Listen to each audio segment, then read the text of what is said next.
One may want to ask, how can startups be turned into investable ventures? Well, to do justice to the topic, we have at hand Chukwu Ifeanyi Chukwu, an agribusiness consultant at IFEX Global Agri Solutions, and is also the co-founder of Farm Easy, which is a farm management and market app development specialist.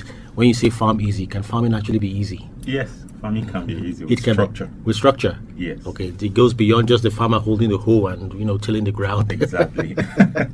All right, we'll come back to that in a moment. What does it mean for a youth-owned business to be investor-ready? Currently, the Nigerian government has been going around the world, attending various fora and telling the world Nigeria is ready for business. Come and invest. Our Nigerian businesses, especially businesses run by youth like yourselves, are they ready for foreign investments? Thank you for that question. One of the advocacies that I have always spoken out for is that youth must structure their business. When you say a business is investor ready, you're talking about structure here, because no investor wants to put their money where they are not sure. So if you say your business is investor ready, it means you have put every structure in place, from the business structure to the financial structure to the operational structure. And most times investors want to know the track record of what you have done and how they can benefit from what you are doing. And that's investment, because an investor is putting his money, his expertise, his time, his energy into whatever you're doing, and he expects returns on investment. So if there is a track record, then he can invest. So in that simple note, if you're talking about your business being investor ready, it means your business having structure. The post-COVID era, the economic shock from that era was quite significant. Yes. How did you manage to stay afloat after that? During that time was actually when I fully started my own business. Okay. Yes, IFEX Global is the name. Then that was when I ventured into agriculture. That was when I had to register the IFEX Global Agri Solutions. Well, IFEX Global Venture started off as a logistics business. I own bikes, and because of movements, I had bikes going around taking goods, because then it was just the food chain that was allowed to move the logistics. During that so era. I had this People logistics company, that was taking it. But then I was partnering with somebody, and I started thinking of how I could structure it. And then my wife, also good with confectionery, she started making pastries at home, and we started branding it. We were selling to neighbors because everybody was bored at home looking for something to do. So it was a good thing to give people good treats. And then I started thinking of it. Look at what this has done. And that was how we ventured into social media. And gradually I started learning. I started going through materials, both physical learning, online learning, and started studying business, because I noticed that if this happened and a lot of businesses are still staying afloat and making money, then there is something keeping them afloat. And that was when I noticed that they had structure. They had people in different positions that were making these things work, so it wasn't choky. For example, some companies had their very techie people that even when nobody was on the field in the offices working, their tech people were busy making sure they keep people with content. Making you know that their business is still running till after the COVID. And that was how I started learning and building my businesses. And today we have Farm Easy, we have IFEX Global Agri Solution, and there is a media company coming up. We are still looking to structure it because it's a partnership. Someone is already running it, but I'm looking to come in with equity.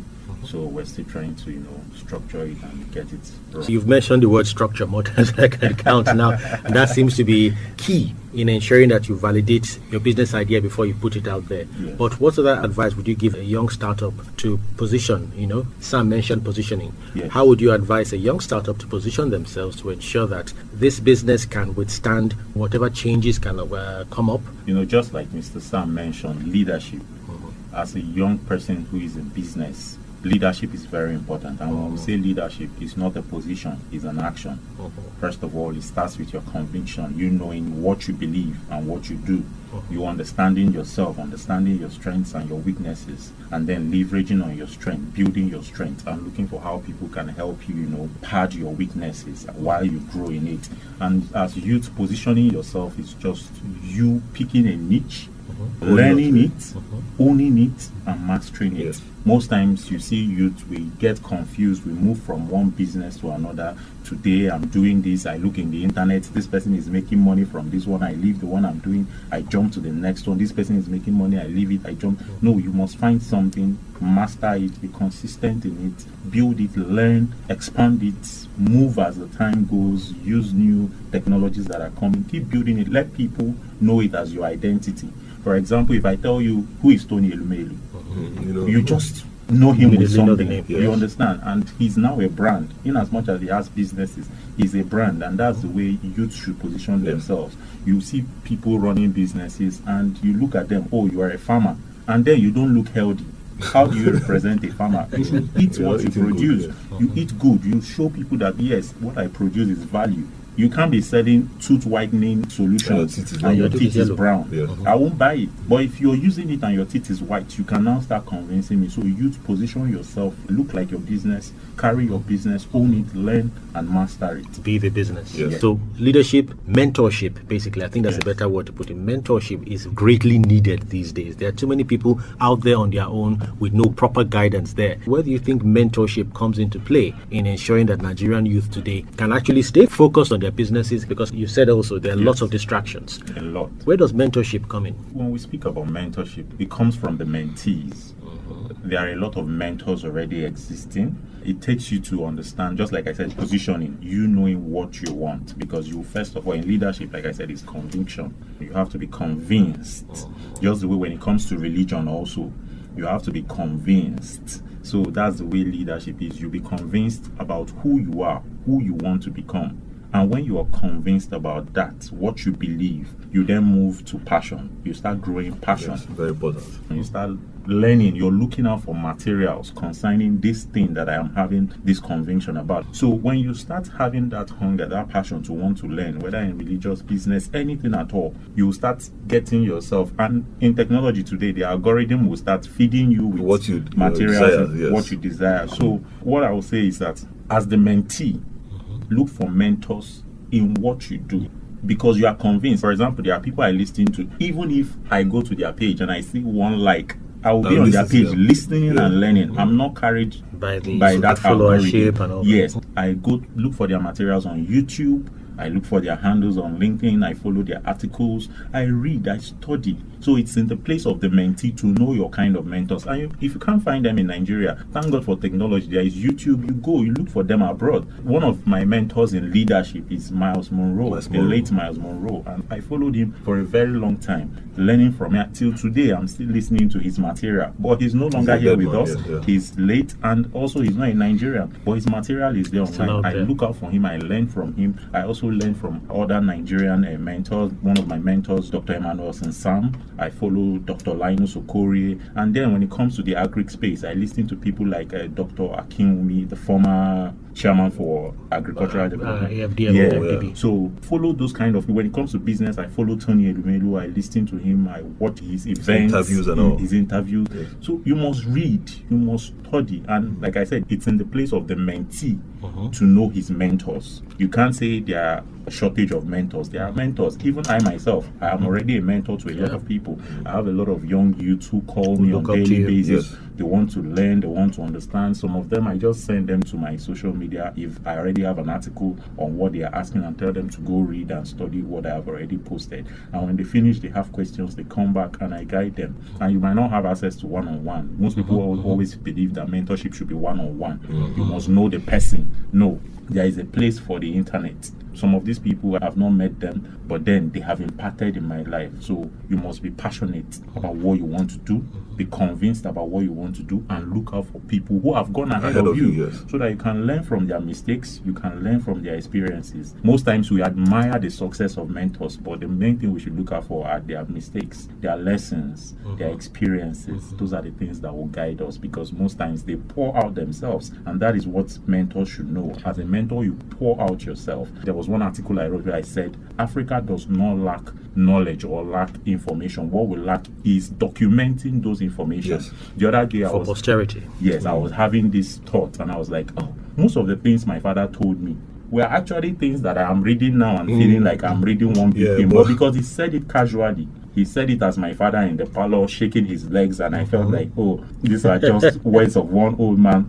But imagine he wrote books. That was wisdom. Yes. And then Fela Duro Toye, his wife said something. He said his children, because he knows that the man is not always at home, that he makes sure he asks the secretary, what event is my husband going for? And the children will go to those events. And Sit down listen to and their listen father. to their father Yes. as a mentor, Yes. not just as a father, so that they understand that people are benefiting from their father, and they also have that passion to benefit. If you leave the man, the children might say, it's our daddy, he's providing, and they will not know that this man is impacting in people's life. People are becoming better business people, better humans from what their father is teaching. So I think mentors should learn to pour out themselves. Don't hoard, don't be a gatekeeper. Pour out yourself, and you'll be a great mentor. Of course, the president, a few weeks ago, he was in Abu Dhabi for the Sustainability Yes. Summit. And this also is a bid to ensure that Nigerian businesses Can here collaborate and do collaborate business. and exposed to businesses. Yeah. How, what do you think will be the takeaways for Nigerian youth and businesses for that summit? So what I'll say is he has made this bilateral agreement, he has created this partnership because he has seen people who are ready. And I was listening to someone and he said, this is a Kairos moment for Nigeria. This is a Kairos moment for Transformative Africa. time, yes. Everybody is looking here. In as much as they try to ignore us in certain ways, make it look like they have their eyes here. And the reason for that is population. You need numbers. When China grew in their economic strength was when they knew the strength of their numbers. They focused first in their local market and they started expanding it. And when the other world noticed that these people don't actually need us so much, everybody started coming to them to know, what are you guys doing to sustain yourselves? And they started picking things and they started having this, intertrade. So the same thing is happening for Nigeria. There are a lot of talents springing up. There are a lot of business people. And, these doors that are open is going to give more ease to those bottlenecks that are there before. For example, for you to export things before to all these Middle East countries was very difficult. You have to go through a lot of processes, and only very few people could do that. And when you go there, it's very expensive. But now, if you have very good products, have very good branding, tell your story properly, and have the necessary certifications and all, there are channels now for you to be able to export your products there. And both the African and the international market that need your products will buy from you. And it's very important now for us to key into these opportunities. So that's why, like I use the word structure, every business person now must start putting those little things in place that will make their product outstanding. Because if your product is not well packaged, you don't have any brand, you don't have any story, you don't have any certification, you can't say you want to send something out and you don't have your business registered in the country where you're based, you don't have your CAC, you don't have bank accounts for people to track what you're producing, your expenses, your income. You must have that structure in place and then go through those necessary bodies. I was in a CEO's hangout and one of the directors, he was speaking that there is a hub now for young people who are very good with technological skills to now start coming. They will be grooming them, they will be building, showing their expertise on how to put together small technologies, whether toy or equipment and all that, and they will be sponsoring them. Most people don't know those kind of informations. When they get out there, most people start tapping it. There will be quick access. For example, if you want to create some kind of technology and send out there, it might be difficult, but if you go through those kind of hubs and you learn through them and you produce whatever you want to produce through them and they love it, they will be the ones to take you out.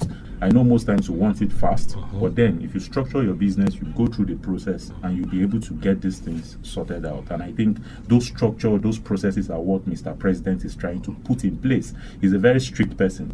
If you want to get anything from him, you must be wise. You must come correct. You must come correct, come with process, come with structure. He loves to put things in place. Like this tax he's putting in place is so that you can be traced. They will know if you are adding to the society, so that when you come for any benefit, they check your business, they check your profile. Okay, yes, you're putting into the society, So we should be able will, to give you back. Yes.